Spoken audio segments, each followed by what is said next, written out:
Hi everyone, this is Talkative Carl back again for another comic book review. And it's appropriate that I do this comic for this Halloween because I'll kick myself if I end up having to wait for another 365 days later.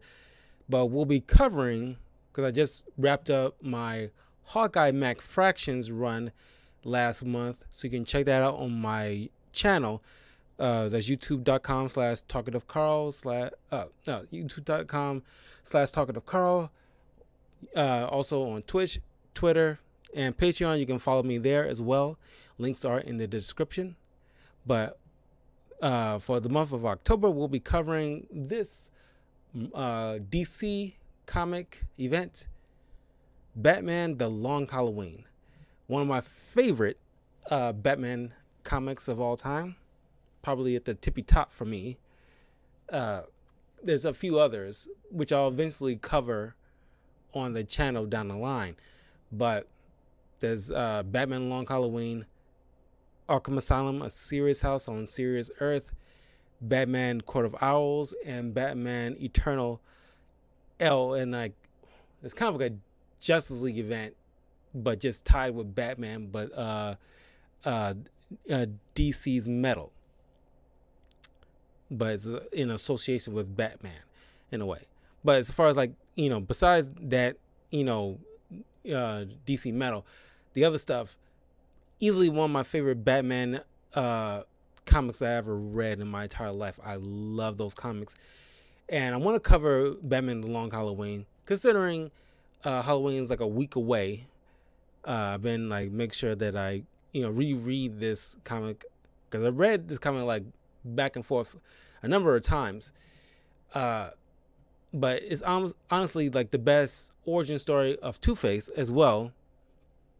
And a best, not even just Two-Face, and kind of an origin story of what we know of Gotham City as of today, from like how it started, how the mobster controlled, kind of like Batman Begins, the way how the mobster controlled city lost its grip to the very flamboyant, classic, lunatic villains that Batman deals with on a daily basis. Because he started out dealing with just mobsters and getting, loosening their grip upon the city with, internal corruption and everything like that. It's, like in Nolan trilogy is, the theme about escalation, which is brought up in this comic event. It's not even an event, it's just a run that, where Jim Gordon kind of hinted at Batman at a certain point. Do you think your presence incite these people to just come out of the woodwork, in these kind of very outrageous, flamboyant kind of gimmicks? Batman denies this, but, he's kind of like lying to himself if he doesn't think he's somewhat. I mean, kind of like, it reminds me of, it's one of my favorite episodes of Batman the Animated Series, where Batman's pulling trial by his villains, and it's a slight spoiler alert if you haven't watched Batman the Animated Series, highly recommend, is that, a lawyer who's defending Batman, who is outspoken about not liking, the police relying on a vigilante, she eventually surmises that, you guys would have come out of the woodwork one way or the other. The gimmicks might be different, but you'll be there nonetheless, Batman or not. Because in a way, it's you guys who created him.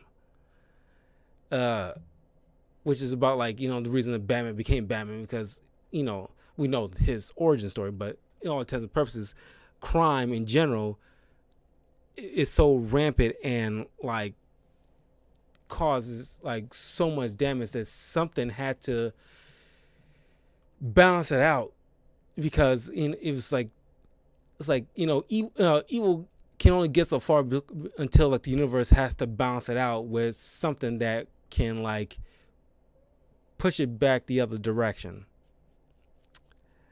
So, uh, this is 13 issues long, and just so you know, it's kind of like it's a lot of Godfather vibes because, like, clearly when you read this, if you haven't read this before, it's highly recommended. But when you read through these issues, you can get you if you ever watched any kind of mobster gangster flick like Godfather or Scarface or a Casino or something like that, or a Goodfellas, you get that feeling like, especially Godfather. You get that feeling when you reading through the dialogue of these mobsters. Anyway, Bruce Wayne's attending this party held by Carmine Falcone. He doesn't really want to be there, but he's kind of like undercover surveilling the area, just disguised as like just Bruce Wayne just going to a normal party. It just happens to be a mobster, but just he also in a way, Carmine Falcone is trying to like, well, he invited Bruce, with the pretenses that, Bruce already knows that who Carmine Falcone is, and he wants to launder his ill-begotten money through Wayne Enterprises' legitimate businesses. And obviously, Bruce Wayne's only there to like tell him no, but he's also just want to be there to like survey the area so he can come back later as Batman, which he does. And Carmine's not like too broken up about this. He's he wants to seal a deal with Wayne to clinch it, but it's not gonna affect him all too much. But he runs into Selina because it's kind of like, it kind of feels like it's like a, because I will eventually do Batman Year One comic and animated movie. Animated movie will probably become like will come out like first. The review for that will come out first. Then eventually down the line, I will do the comic of Year One. But this is kind of like set like maybe like a year or two after the events of Year One, when Batman is kind of established, but still not like trusted. This is because the mobsters are still here. He's still rooting them out. But there is Dark Victory, which is like the true, sequel to Year One. But I read it, and like everybody else who probably already said it, wasn't very good.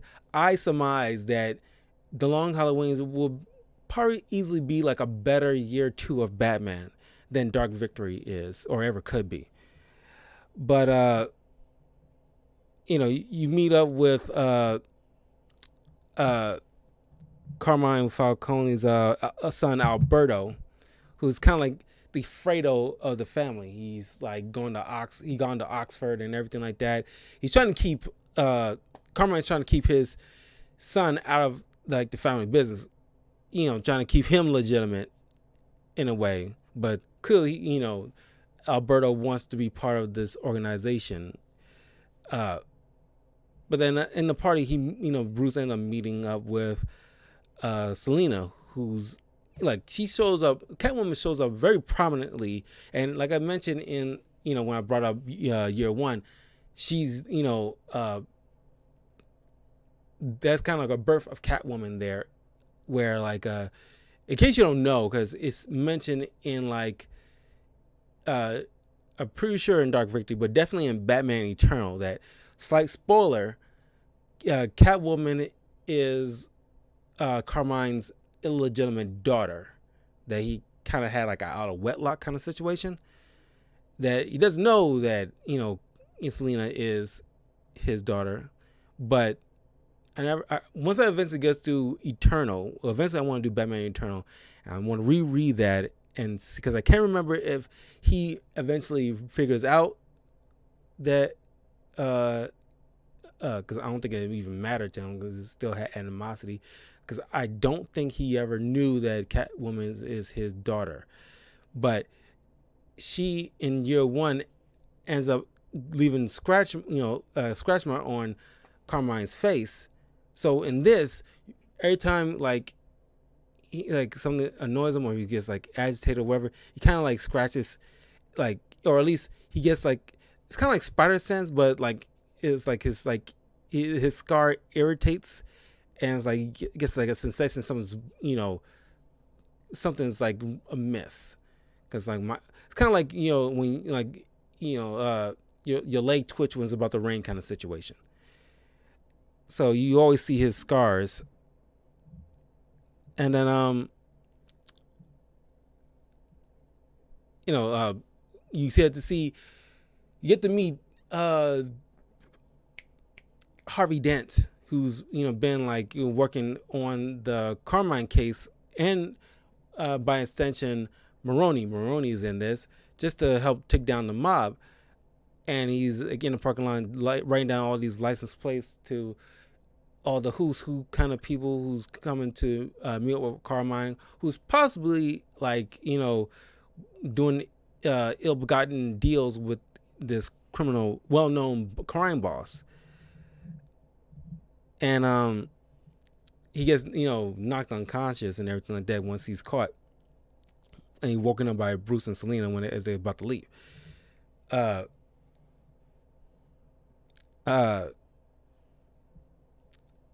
Batman returns as well as Catwoman, and trying to raid the safe because he's trying to get the ledger out of Carmine's safe, but he's catching Catwoman there. They tussle, causing a commotion, and then alerting Carmine and his goons.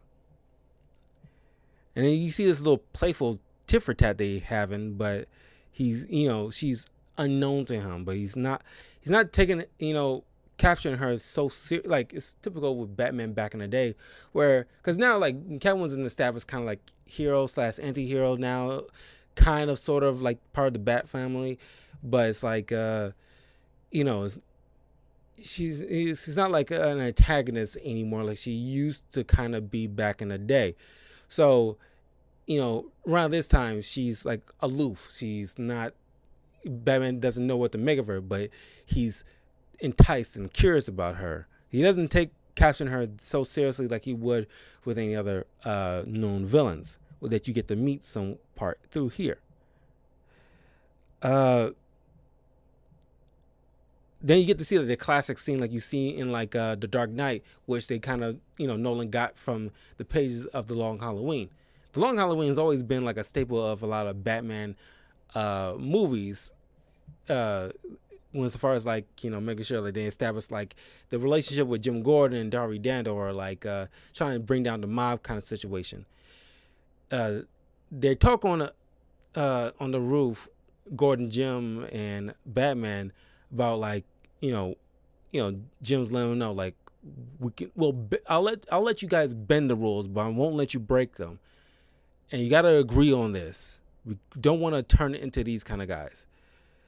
So like they all agreed. Batman leaves the ledger with them, so that way they can monitor like all the connected people with Carmine.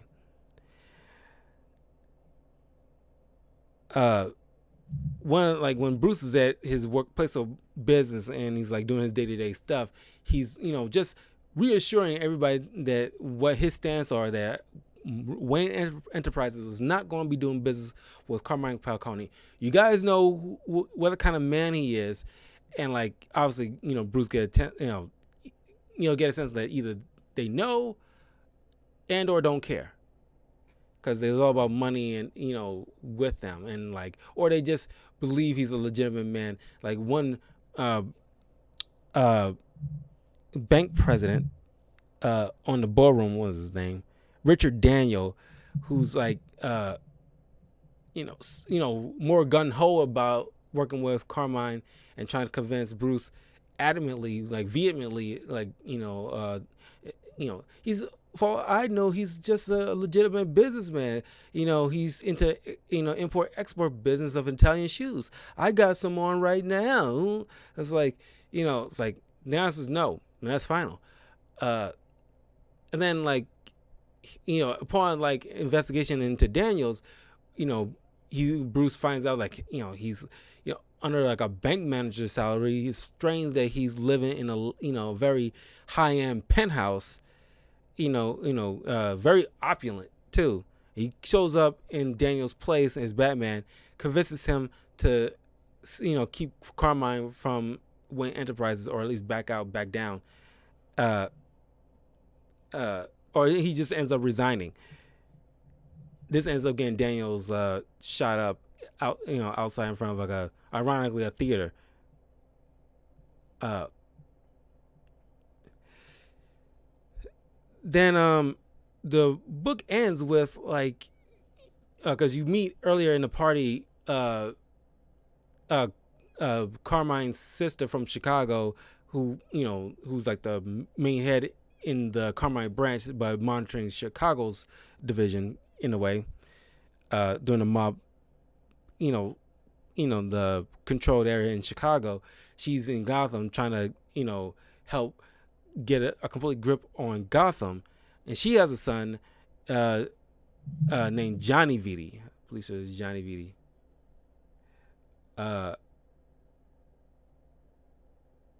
It is Johnny Vitti, right?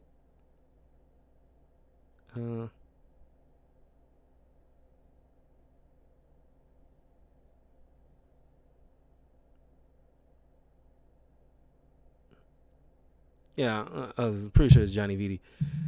So, like, a mysterious person comes in using, like, this 22 caliber pistol with, like, a baby bottle nipple as a silencer, to shoot Johnny Vitti while he's in the bathtub. Shot twice in the head.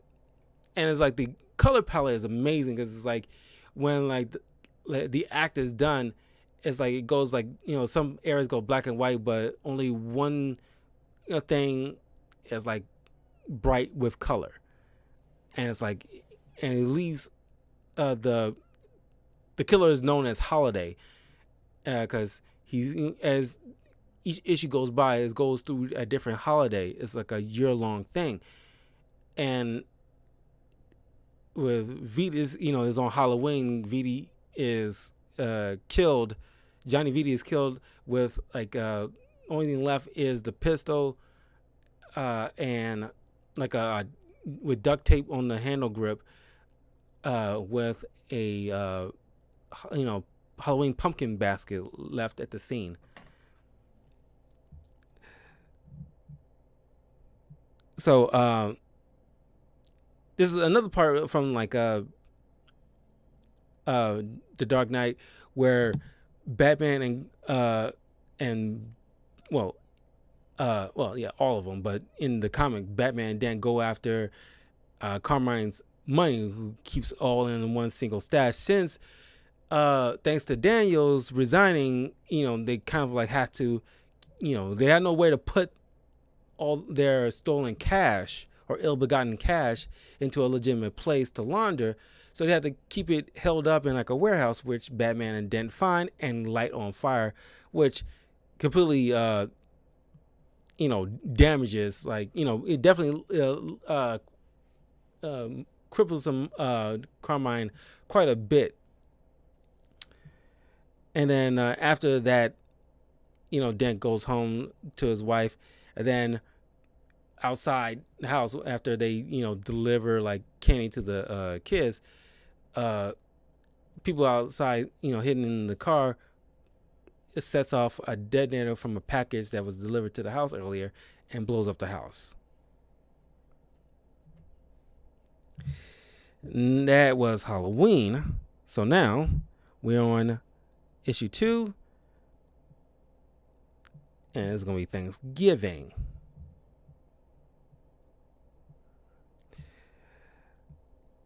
Batman and Dent is questioning these, Irish mobsters who they suspect or just know, are responsible.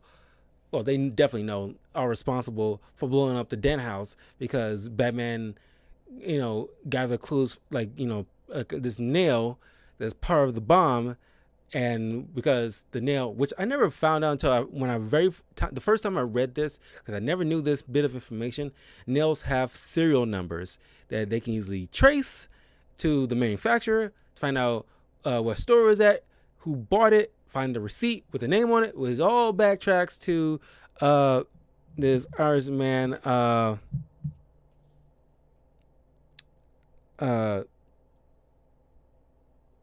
Mickey. Uh, and it's like clearly like these guys are, Mickey and his cronies are clearly professionals, because it's like, they know who they're working with, because obviously they, are like connected to like Carmine in some facsimile, but just enough where there's nothing like really connecting to Carmine to, get them busted by the cops.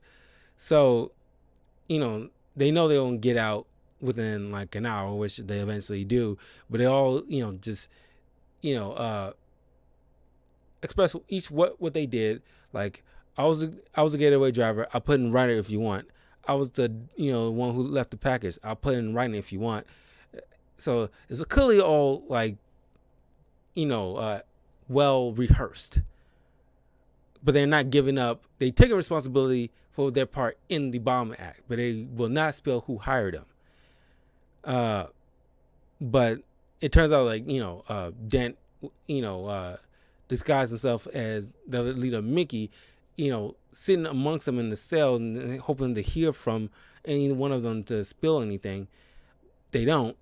So Dent decides like, hey, why don't we just release him and see what happens, and just say like, let the chips fall in May, say that they spilled or whatever.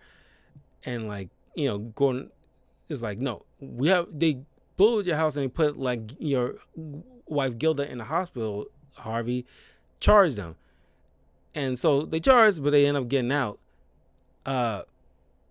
But you get to see like Solomon Grundy in the image here. When Mickey was caught, he was running away from Batman, and he ran to the sewer where he bumps into Solomon Grundy, a local legend, in Gotham. And he's hiding in the sewers, kind of like a crocodile in the sewers type of story. And you hear him was like, Solomon Grundy, born on a Monday. Solomon Grundy, born on a Monday. And it's pretty much all he says. Cause that's usually how like Solomon Grundy talks. He says the Solomon Grundy nursery rhyme. You can look it up, the entire nursery rhyme. Which, as a matter of fact, they read through here eventually. At the one of the last or the second last issue. But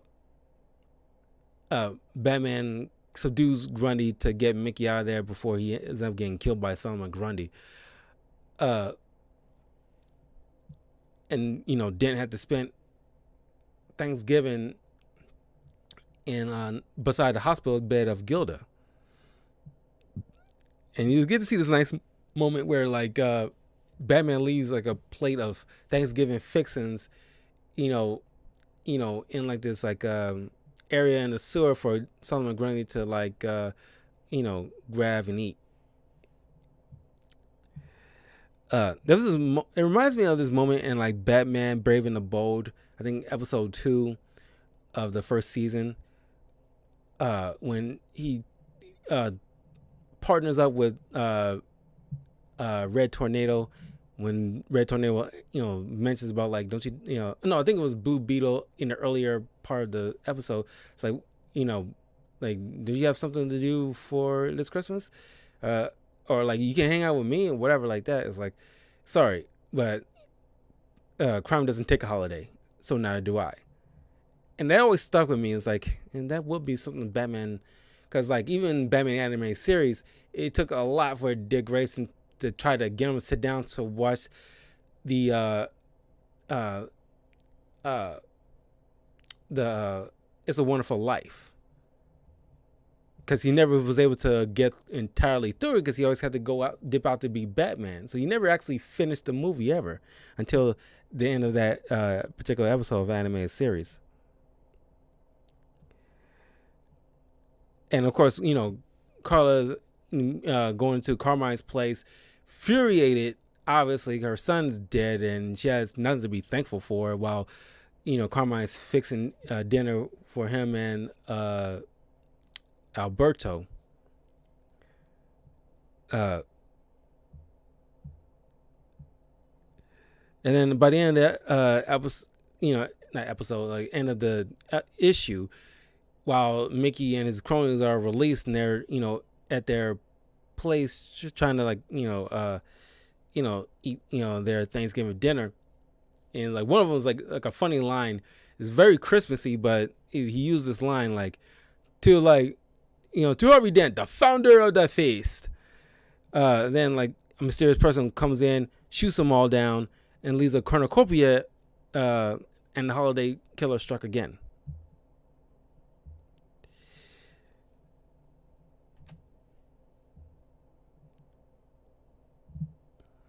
Okay, this is the I don't want to say the first introduction of the Joker, but in this issue and the next issue, we get like the Joker stuff.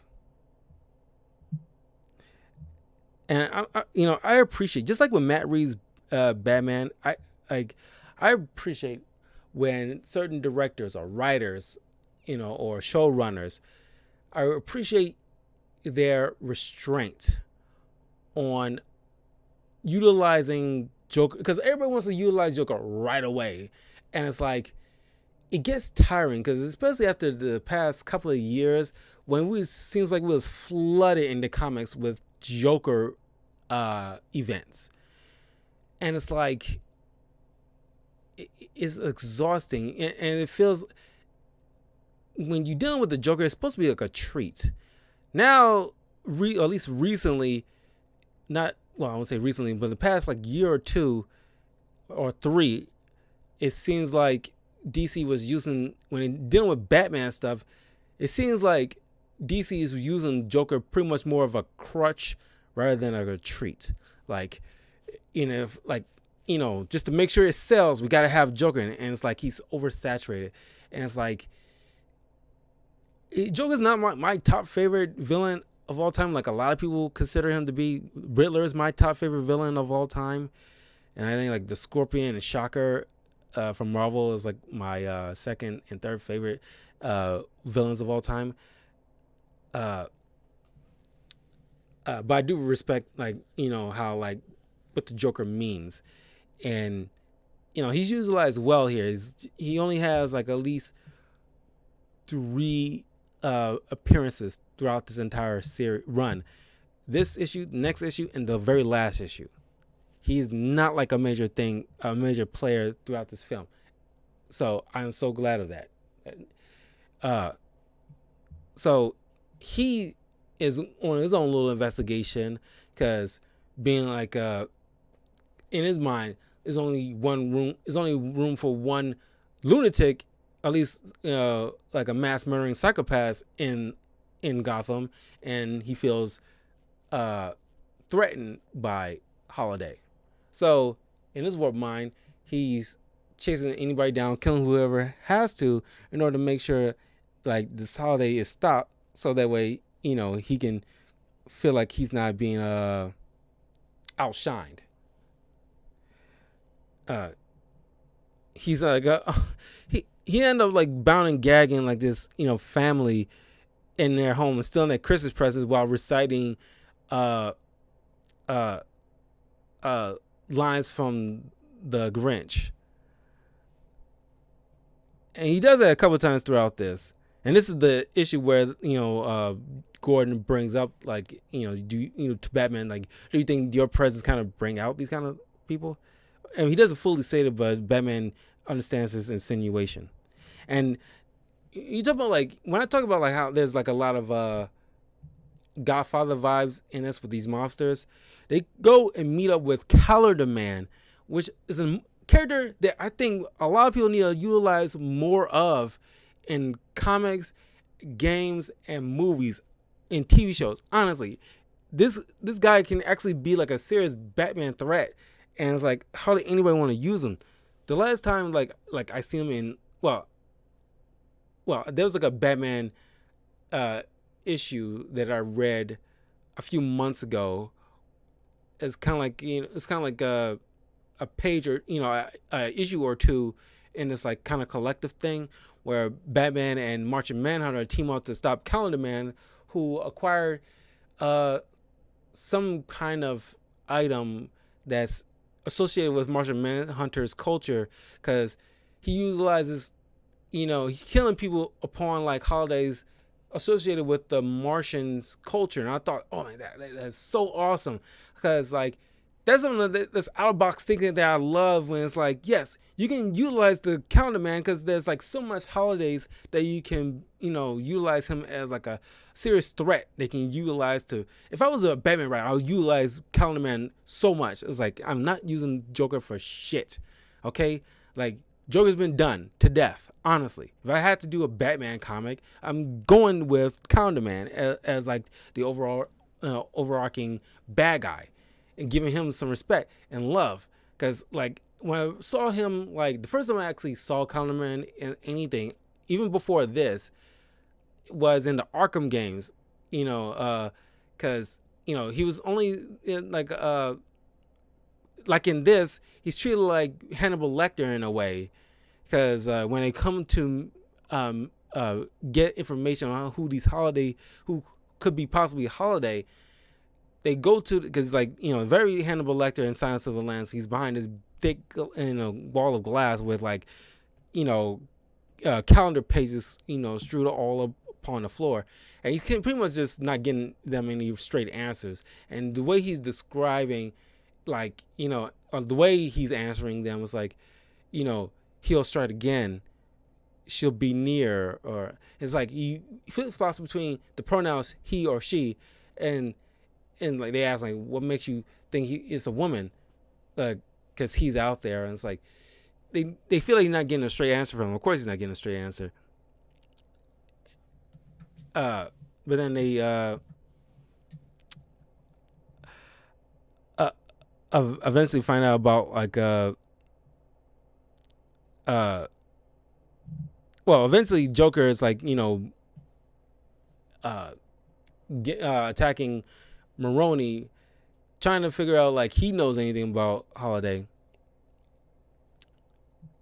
And of course Batman shows up later on to figure out, does he know anything. It's like, Maroni's just like livid, dealing with lunatics, and that's something that the mobsters cannot are just like human. The fact that they have to like everybody want to wrestle to get control of this city away, and wrestle away from various people, like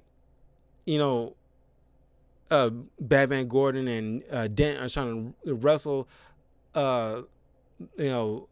with the mobsters, their hold on Gotham, while the mobsters in a way are trying to hold on to Gotham from falling into prey to like lunatics.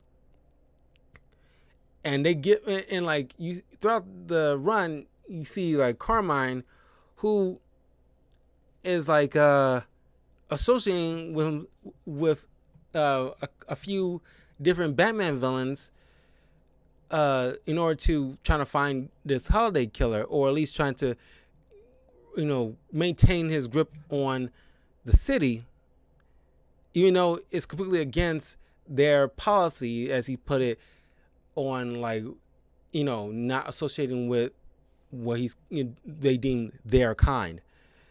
So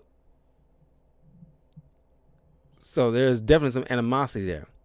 Dent and Gilda go to their brand new home, and their Joker is like intruding.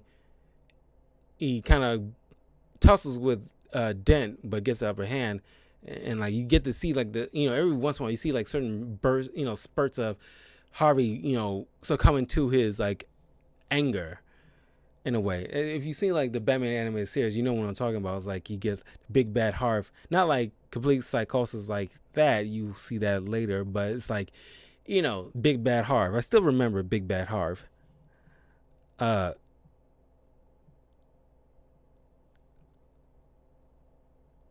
And then Joker eventually goes to Carmine trying to get information from him about like this holiday killer. And as soon as he leaves, and like Carmine's right hand guy gets killed by the holiday killer again.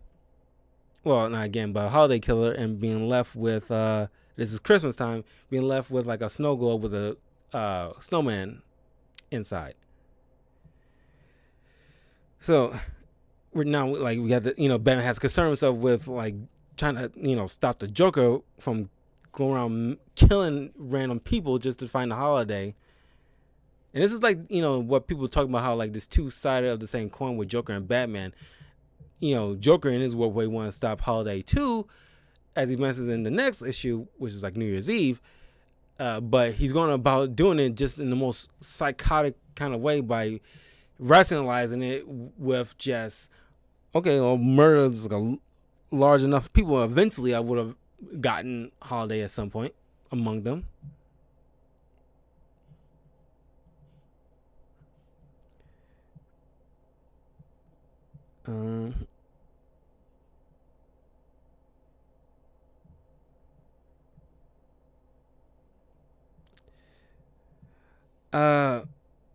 Yeah.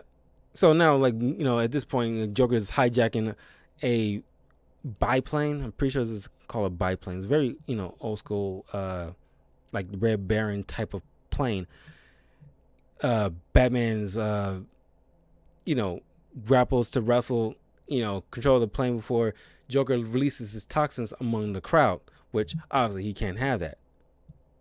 And Dent is in his office going through notes while his assistant, Vernon, who we later find out is hired by Maroni to be put in the position of watching over Dent, trying to make sure he keep tabs on him. And Maroni's, Vernon's very like a blonde, nerdy Peter Parker type of dude. Hell, even Peter Parker in his early days can easily beat up this little twerp, honestly.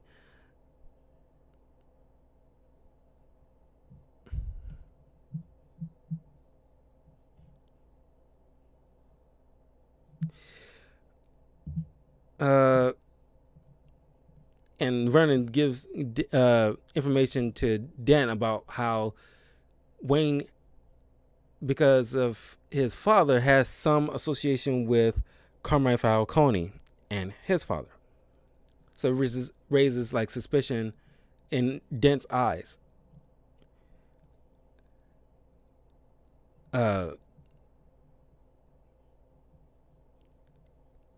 While Carmine and his people are on this yacht trying to celebrate the New Year, Alberto gets shot and fall into water, and a wine glass is left, and that's like the next holiday kill.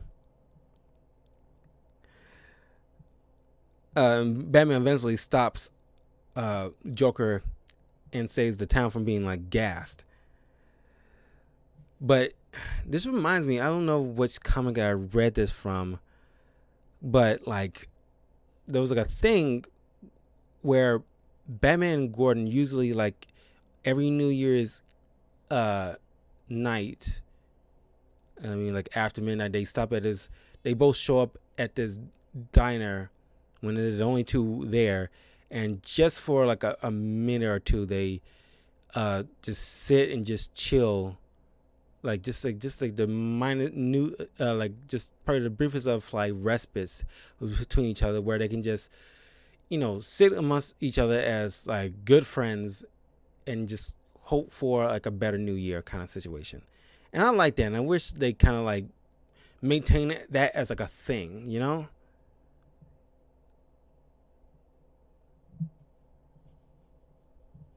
Okay, and next we're on to Valentine's Day. And when they meet up with the calendar man at first, they mentioned to him that they'll probably have caught the holiday killer by at least February. Of course they don't.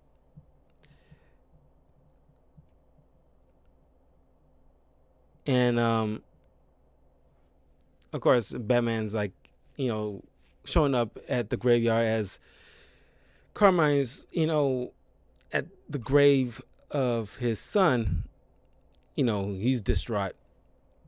Catwoman shows up, and Batman's, concerned, like, or at least confused, like, why is every time I show up to like confront Carmine, I find Catwoman there every time? And of course, like I mentioned before, we don't know at the time when this comic run was coming out, but we learn years later that she knows that's her possible father, and or at least she knows his father, and she's doing whatever she can to, as retribution for putting her through, like, like not claiming her from the start, and like leaving her mother and her to like slum it, and living like in the slums of Gotham pretty much. And like later on, they, Selena and Bruce go out on a date after they end up tussling because they don't know each other's secret identity at this point in time. And like Poison Ivy, incognito, hands Bruce a rose that pricks him, and he ends up falling under her sway later on that night. Holiday strikes again and attacks a group of Maroni's guys this time, who was like holding out in like sitting in a car, leaving like a Valentine's Day heart chocolate case.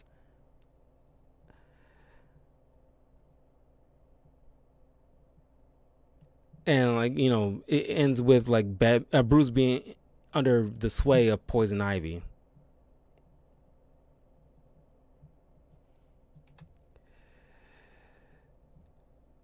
And because of Poison Ivy, who's under the employ of Carmine Falcone, to make Bruce agree to the partnership with Carmine's business and Wayne Enterprises, was shocking the board members. We also get to meet Carmine, because at this point it was all hands on deck to Carmine's eyes. He orchestrated the release of his daughter, this kind of like, I won't say Hulk-like, but this is like this big bruiser of a woman.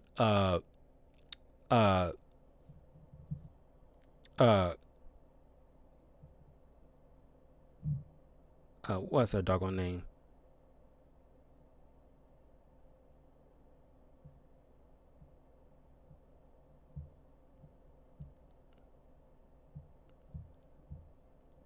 Dang, what's her doggone name?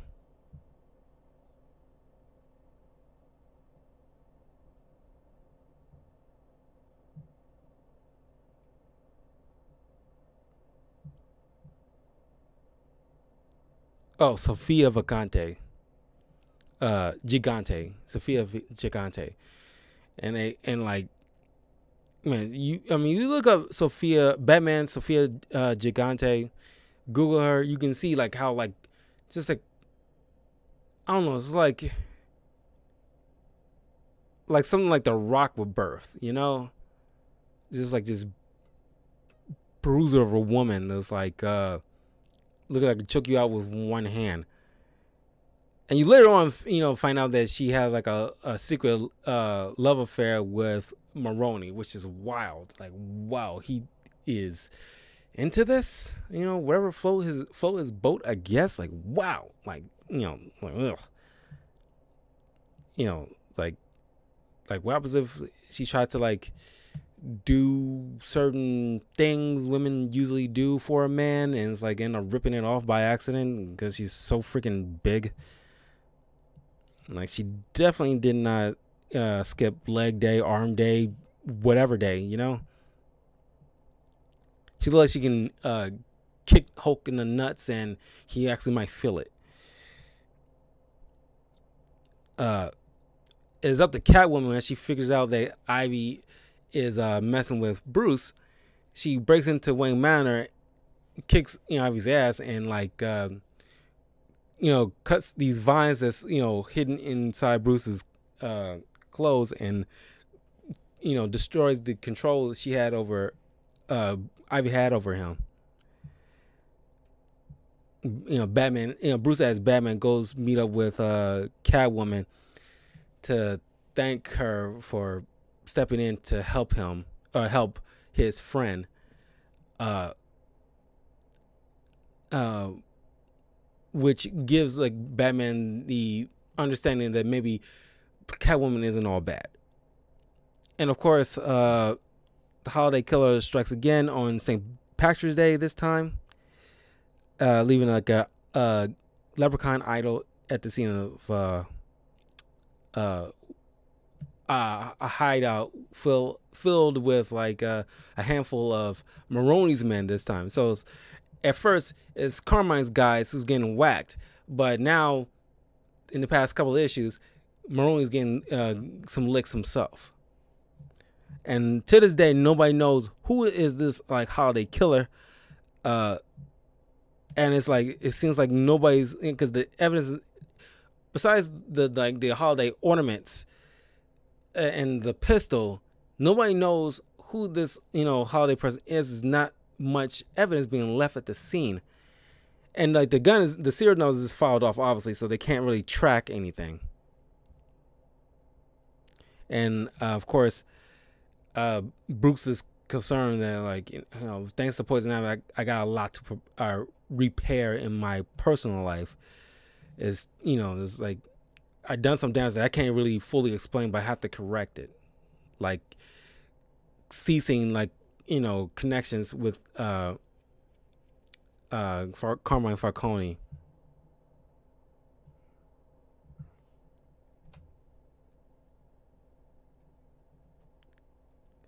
Oh, just making sure. Next, April Fool's Day. This is the not introduction to the Riddler, but this is the only time you get to see the Riddler. But no, you get to see him in the next issue too, briefly. But he's a little more prominent. He's hired by Carmine because he's known in the criminal underworld being like one of the smartest people. So Carmine needs him to like figure out, okay, who's this holiday person is so I can get him. And it's like, I don't know. Now, of course, like, I didn't mention this earlier, but this is this run is written and written by Jeff Loeb, art by Tim Sale. Should have started at the beginning, but I'm mentioning it now because I need to start doing that a lot more to give like the writer and artist their just due. But this particular issue, I have some minor gripes with, because the Riddler, as I mentioned many times before, is my favorite villain, and not even just my Batman villain. It's just my favorite villain of all time, probably ever since, because I love Jim Carrey. It's him that gave me my love of the Riddler back in the day when I watched Batman Forever. So ever since then, I became a huge Riddler fan. And I understand most people don't utilize the Riddler as often because they don't want to go through the trouble of trying to come up with very brain teaser kind of riddles that I guess is a penny ass in a lot of cases, but when it's utilized, I appreciate them using it in general. But this one, they Loeb is treating the Riddler just kind of, I don't know if he likes the Riddler himself, but if he felt like he had to use him, he's like it's probably my least favorite interpretation of the Riddler ever. And it seems like you treat him like just like a chump in this, like like just some dweeb of a game show hostman type of interpretation of him. And it's like the Riddler is much more of a badass than Loeb like to let you believe in this. And it's like like I said, I get problems with this. I really don't like how his interpretation. He's smart as a whip, and he's definitely dangerous. And it's like whatever. But he's Riddler's going through all the information that they know so far. As at the same time, Batman is doing it in the Batcave. all the evidence that's available to them, what they know so far, and like they're going through different guesses, like Bruce thinking maybe it's Catwoman or Cardi Vidi, and Rilla suspecting you know oh maybe it's maybe it's Maroni, or maybe it's you, and Carmen's like, get the fuck out. And of course, you get to see a moment where Sophia's just like gripping, the head of Riddler, and it's like smushing him, and and tossing him out. Where outside he runs into Holiday, and since it's April Fool's Day, when he's shot at, he Holiday shoots an outline around the Riddler. He being the only survivor from a Holiday killing, because it's April Fool's Day, nobody gets shot today. Leaving an umbrella, I guess, because April is like a month where it rains a lot. You get like an umbrella.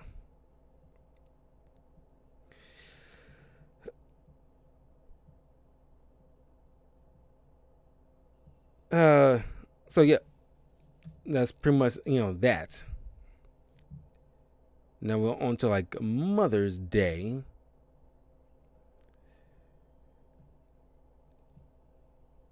Of course, Batman's trying to go back to the Calendar Man, trying to get some information, from give me a straight answer.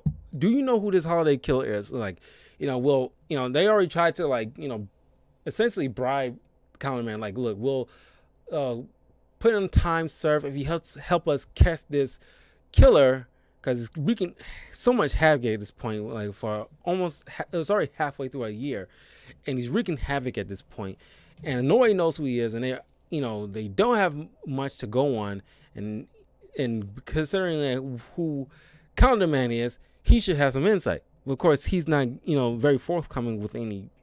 I mean, even Hannibal Lecter was a little more forthcoming with some helpful hints for got that doctor or slash officer's name in the movie, but you know what I mean. Until an officer burst in, mentioned that the Scarecrow escaped, and trying to, which is like an awesome moment where it's Batman sees Scarecrow riding on his horse, and so seeing a Scarecrow riding a horse, it always gives it definitely gives a terror kind of vibe, especially at night. Batman tackles Scarecrow, but actually is a legit Scarecrow, and it's filled with fear toxin, and it's he's trying to cover himself up to avoid breathing it in, but it was already too late. Some of it got in, and it's starting to slowly affect him. It was Carmine who orchestrated the Scarecrow's release. And of course, as Sophia's figuring out that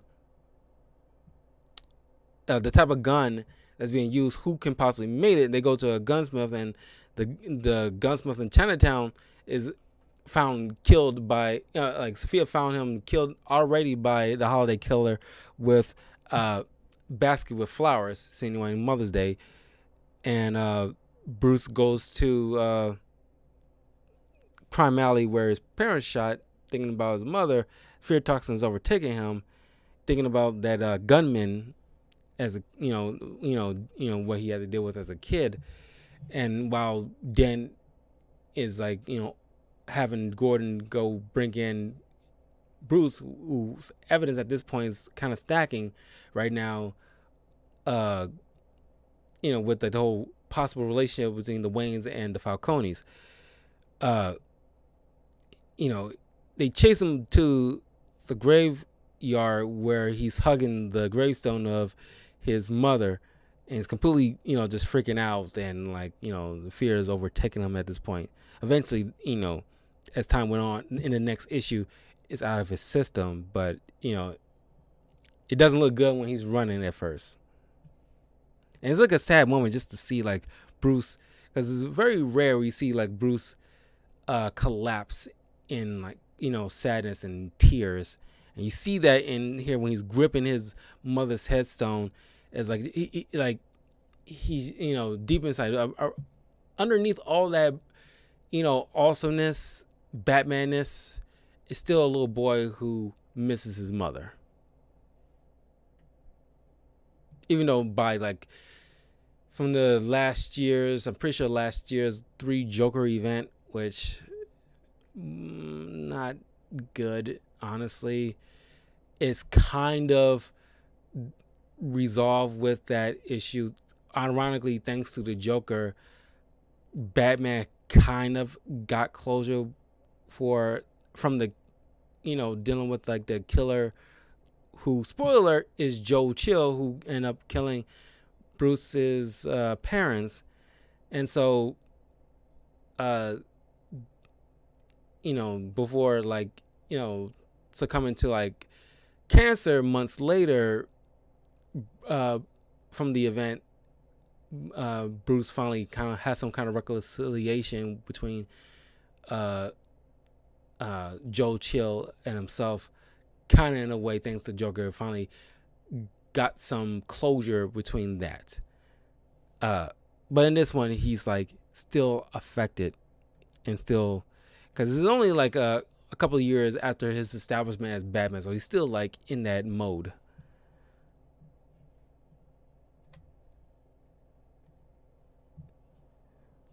So next, Father's Day. Now this opens with like Bruce being like locked up, and like you get a flashback scene of this so-called relationship with the Falcones and the Waynes. This is around when like a 20-ish maybe Carmine, who's being brought to the door by his father, because some gang shootout between Maroni's father at that time, and not want to bring his son to a normal hospital. He brought him to the Wayne Manor and have Bruce's father, Thomas Wayne, to fix him up. And it's like, because because he's a doctor, he doesn't matter who the person is, the Hippocratic Oath makes sure like I'm saving this person's life. I don't care who that person is. They're not going to die on my watch. So because of this act of kindness, not that like Thomas want anything, he knows who Carmine's father is, and like what he's into is because it's still like Gotham was being gripped by the criminal element for a very, very long time. But Thomas didn't want anything from him. I'm just doing this because I'm a doctor, and I will make sure your son lives. And because of that act of kindness, even though like Bruce didn't want anything from him, under orders from like Carmine's father, the Waynes were left alone. Nobody, they was untouched by anything involving the Falcones. Period. It's like forever. Like you save my son's life, I'm just forever in your debt. And like on the street, the Waynes are untouched. Do not touch the Waynes. And I thought that was a nice touch in this particular issue. I love that. And like you get to see like a backstory, at least a different interpretation of like how there's always been different interpretations of Thomas and Martha Wayne's life before their tragedy, and like what they was like when they was alive, day-to-day life and everything like that. And where their relationship between like the Gotham residents, and because they was like almost like the Jay-Z and Beyonce of Gotham in a way, if that makes any sense. And like Dent has Alfred on the stand asking about like what is Wayne's relationship between the Falcones, and Alfred's like, for all I know, they don't have any relationship. and Alfred, upon further questioning, Alfred's like at the mentions like, why, Thomas didn't report anything about like, Falcone's father bring his shot up son to his doorstep and everything like that. Why wasn't it reported? Why didn't Thomas do anything? Why?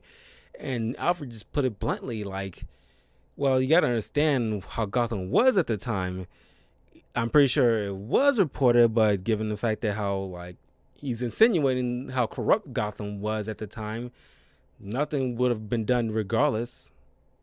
So, and like, you know, Gordon even acknowledged the fact that how that must kind of hurt their case at that point, because they were right. He's right, because like, until Batman came along, it was like, people was hard. If you've seen like Batman Begins, you understand what he's driving at. It was like so corrupt to the point where it's like even Gordon in that movie stated like I'm no rat, but in a crime this corrupt, who's there to rap to anyway? And of course, like, Maroni's father gets shot in this issue, uh, leaving like a box with a tie on it, insinuating Father's Day. Uh,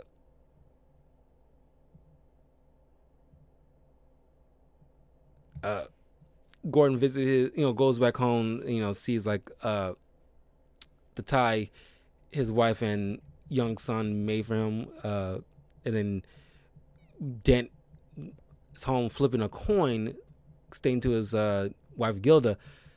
He went to go see his father, still crazy as ever. There's not much that really brought up about Harvey Dent's parents, but from this event, we get to know that obviously his father was kind of I think in a couple of other different Batman issues, we get to we know that at least Dent's father was kind of crazy, because as I recall, you know as a young man, Dent's father kind of flips a coin to decide whether or not to beat his kid. And like at a young age, I'm gonna say Two-Face. He will be Two-Face later on, and he's also a Gemini, which a fun fact, which mentions in this run that by Calendar Man that Harvey Dent is a Gemini. But because of his traumatic upbringing at a young age, he's always had trouble with making decisions for himself, kind of situation. And that's it's kind of like also collabs with the whole flip of a coin.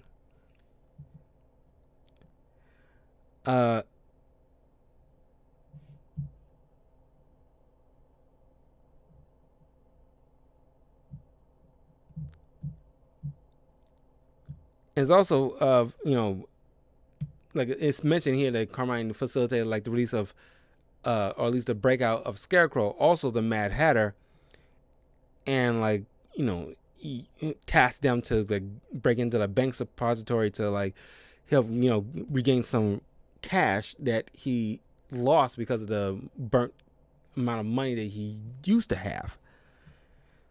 And of course, Bruce is at home just after being released and without being released and acquitted from any type of charges. He's at home kind of like reflecting a bit, saying to Ralph how much he still misses his father. And of course, the issue ends with, because Moroni going to Dent with the tie that was left behind at the scene of his shot father. He's like, I have nothing left at this point.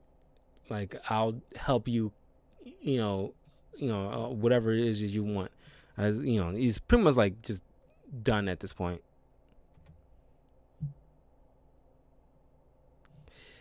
And on the 4th of July, it begins with another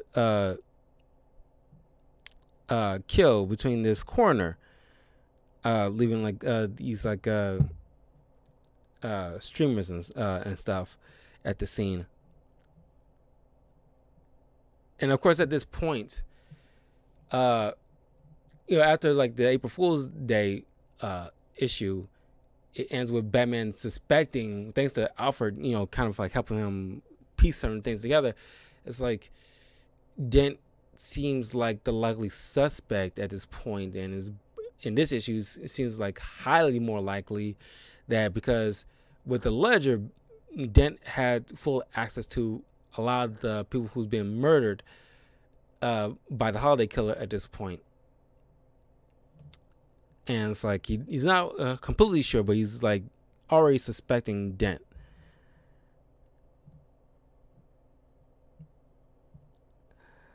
It wasn't a streamer. It was like a Statue of Liberty with like a flag on it.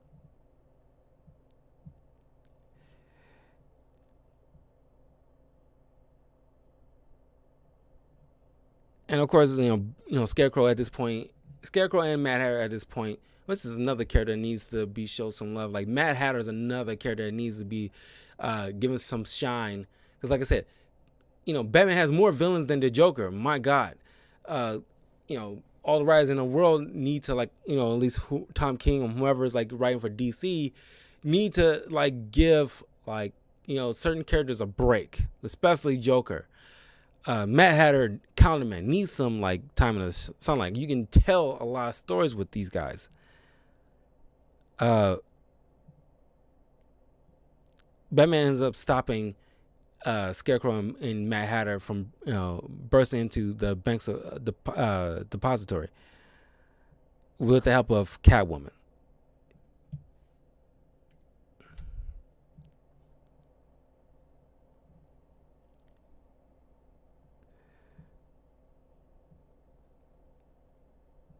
Okay, the next issue, like Batman tracks down it wasn't the next issue after April Fool's Day. It's this issue where we see the Riddler again, where Batman tracks him down in his bar, and like he's the only one who probably got the chance to see the face of the Holiday Killer, but no such luck with the Riddler.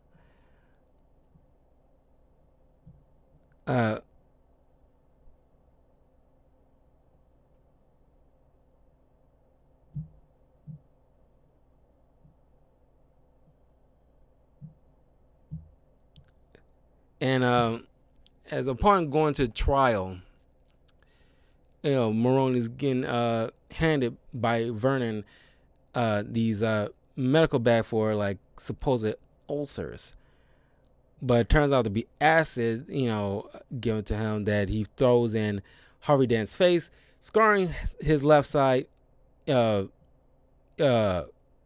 pretty good. Then because while he's being stitched up in the hospital, he ends up stabbing the doctor operating on him in the back with a scalpel and escape into the sewers of where Solomon Grundy is. And of course, Carla Vitti gets shot at this point after she's investigating the coroner's office.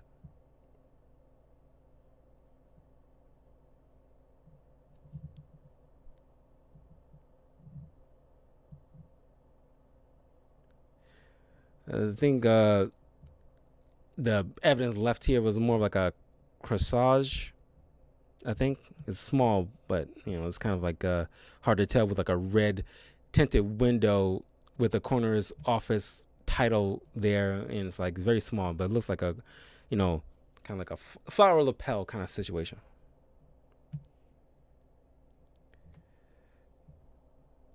So at this point, Labor Day,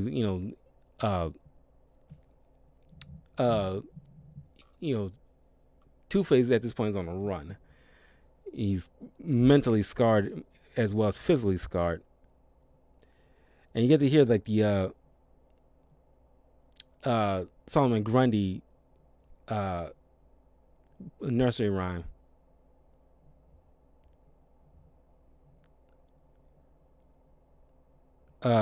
Solomon Grundy, born on a Monday, christened on a stark and stormy Tuesday,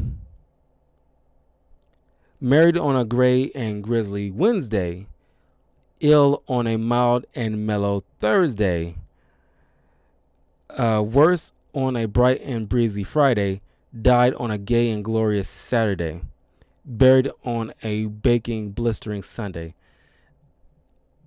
That's the story of Solomon Grundy. So he kind of befriends Solomon Grundy this way by completing the nursery rhyme, which I don't understand why nobody ever tried that before, or at least nobody was, I don't know how often people go in the sewers to like bump into Solomon Grundy, but it's like, I imagine Batman would probably know the nursery rhyme. It's like Two-Face the only one who came up with that idea. And Batman goes to Gordon, lays out all the evidence at this point, that Two-Face's holiday color was right under our noses. We didn't want to believe it because he's our friend, but it's too, like, the evidence is too damning at this point. And Batman's, is like on a search. Finally, he goes to Carmine Falcone trying to see if he knows where Dent could possibly be. And, Carmine's just like livid with Batman, blaming Batman about what has, befelled him since, last Halloween. And Halloween's coming up again. And Carmine mentions, like, you know what my people call this past year? The Long Halloween. First Johnny Vitti, and then like my sister Carla's, was killed last, month. So it's like, this is all your fault kind of situation.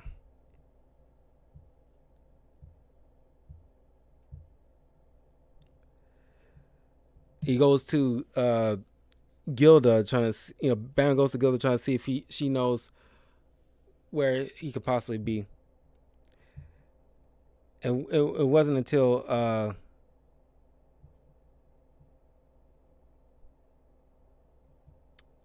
he figured out that, like, the next possible, since it was Maroni who caused his wasn't even an accident, the attempted murder, he's pretty much the bait. So disguised as like a security guard, they tried to move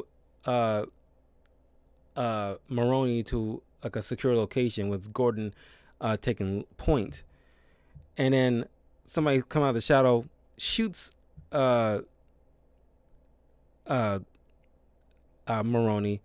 and then it turns out to be Alberto, the son of Carmine, who was shot but faked the death part because he managed to survive, but he fell in the water, so he didn't completely die.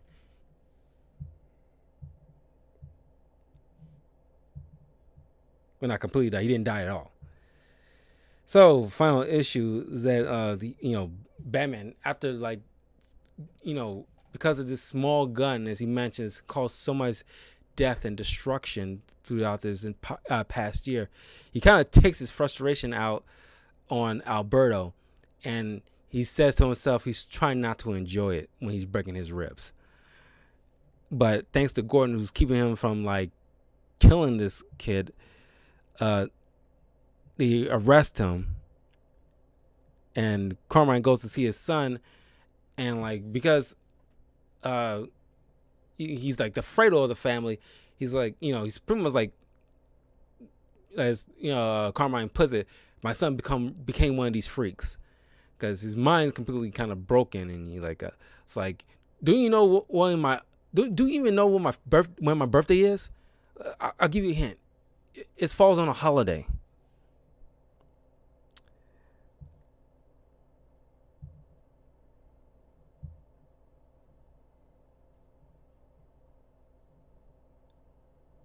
It happens to be Valentine's Day, by the way. He's like, I am holiday. It's like, but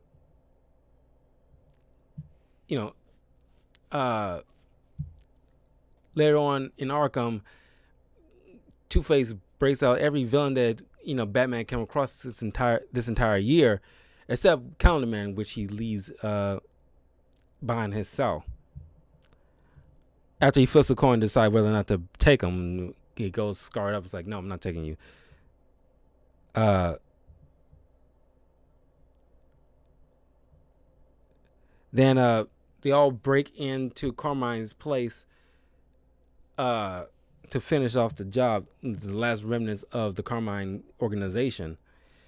You can see, like, some getting hit by fear toxins, some getting hit by poison ivy plants, some getting hit by Joker's gas.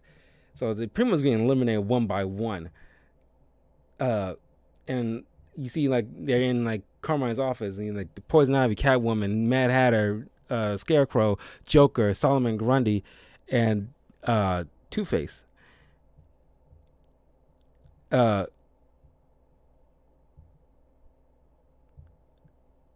Batman breaks in. He's like taking people out, the most lethal people first into the least lethal. Solomon Grundy and Joker go down fast. And like the drawing, I didn't mention this before. The artist behind the Joker in this issue, or at least in this run, drew Joker in like the most unique way that I've seen Joker being drew.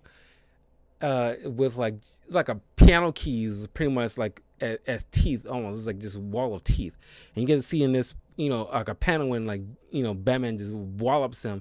It's like pretty much breaks his, nearly breaks his entire teeth. And he's like subduing all the bad guys so far, but he's like too late to stop Two-Face from shooting Carmine, and Catwoman kind of tussles with Sophia, and because of their tussle, she falls off the side of the building, of the penthouse that they're on, and falls seemingly to her death. She shows up briefly in like cast and whatnot in Dark Victory, but I'm pretty sure I'm not 100% on this. I might review Dark Victory at some point in the future, but I'm pretty sure. Yeah, I'm not pretty sure. I definitely know she probably died in Dark Victory at some point. I just can't remember how. Two-Face get away to go kill Vernon, who he finds out, was secretly under Maroni's employ the whole time. And like he meets up with Batman and Gordon on top of the police rooftop, saying like, that's it. We finally rooted out the criminal element of Maroni and Carmine Falcone's grip on Gotham. He's arrested, and he alludes to there was another holiday killer. There's a second holiday killer. And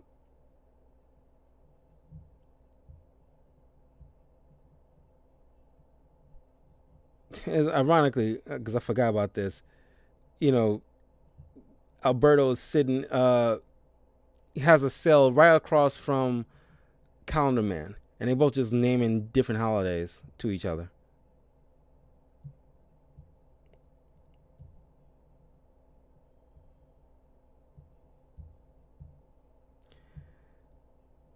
And in the last shot of the issue, we found out that Gilda is throwing away all these the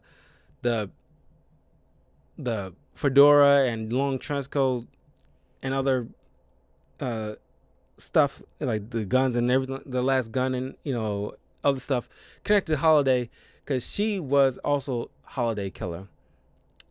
And it's like so interesting with Gilda in this, because like throughout this time she's just been like a weary, worried woman who halfway through this entire year she's just come less and less invested in living in Gotham. And she's like, she doesn't have any time with her own husband. She wants to start a family, but he can't do it because he's so obsessed with taking on these crime bosses, and Gotham's pretty much like consuming him at this point. And she's just so sick of the city.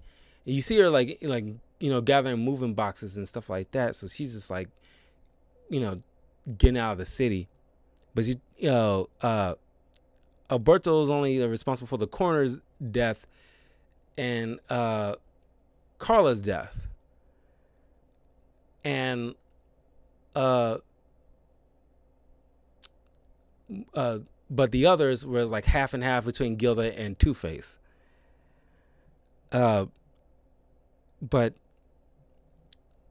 I kind of wish they bring back Gilda. I don't think anybody really touched on Gilda since the Long Halloween. I find that very interesting because if they make because there's only been I was pretty sure there's plenty of times they did like a Two-Face event, but they never bring back Gilda at all, and I find that very interesting because she's obviously lost her mind.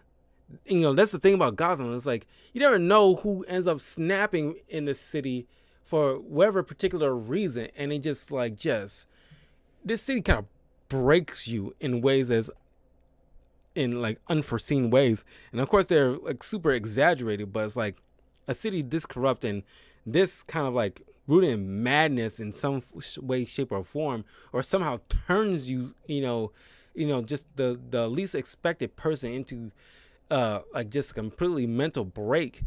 It is like crazy, ironically crazy to me. It's like, and she's pretty much like lost it. And it's like if they had Gilda and Harvey would have communicated, they could have easily lived like a very kind of weird, happy life. Yeah, it's like this crazy couple in a way. But yeah, I mean the Long Halloween. This is like it's a very, very solid comic book run. Highly recommend it, especially if you want like a good Two-Face origin. The Long Halloween is like, if you really want to get an understanding of Two-Face and his origins, and like if you like the whole early stages of Batman's adventures, Long Halloween and Batman Year One is like a good solid best Batman stuff. Yeah, especially if you want like the early days of Batman before it got too I want to say convoluted, but a lot of people complain about like Batman started out with just like a solo thing, but sometimes teams up with Gordon, and maybe once or twice like have like a Robin adventure, but it's like now it's like he has too much like in like the whole Bat family. They kind of trying to bring him back to basics in recent comics, like Future State and stuff like that. But you got like Nightwing, Red Hood, Damian Wayne, Tim Drake, Batgirl, Orphan, Huntress sometimes, and Spoiler, and it's like not Spoiler as in like Spoiler, but actually like a character named Spoiler, or is that also Orphan? I can't remember. But it's just like he has like a lot of partners by this point, and it's like I don't mind it personally. It's just like they need to DC need to make sure they have to balance them out right, so that way it doesn't seem like he's like, because there's a lot of Batman related stuff. It doesn't always have to be Bruce Wayne specifically, but if you read like a Nightwing, Tim Drake, Red Hood, they're all like associated with Batman, so it's like so much Batman content. And I understand like Batman is their bread and butter, but it's like you don't get like well, you do, but it's just like all these different variations of the Flash with like different partners he has, and Green Lantern, different partners they have. But it's just like anything related to Batman kind of family, it just makes bank just automatically. It doesn't really matter if it's good or not, almost half the time. But yeah, Batman and Long Halloween, great issue. Next comic book review will be doing like Kate Bishop Hawkeye, like 2024, something like that issue run. Matt Fraction again. I want to make sure I get that out before like the Hawkeye TV show comes out. I can't wait for that, because I'm pretty sure it comes out on the 24th of November. So I'm gonna make sure I have that review up and before that happens. Uh, and I need to get into starting to read some different Spider-Man comics for the channel. So yeah, I will see you guys next time. Don't forget to leave a like, comment, subscribe, all that good stuff to Talkative Carl on YouTube, Twitch, and Twitter. Follow me on the links are all in the description, of course. And I will definitely see you guys later on. I'll probably hop in for some Overwatch, and I kind of want to get back to playing a little bit more of that Tetris Connect that I have, because it's been a minute since I hopped in, and I've been wanting to try to hop back into that again, just to mess around a bit. So yeah, I'll see you guys soon. Take care, everybody.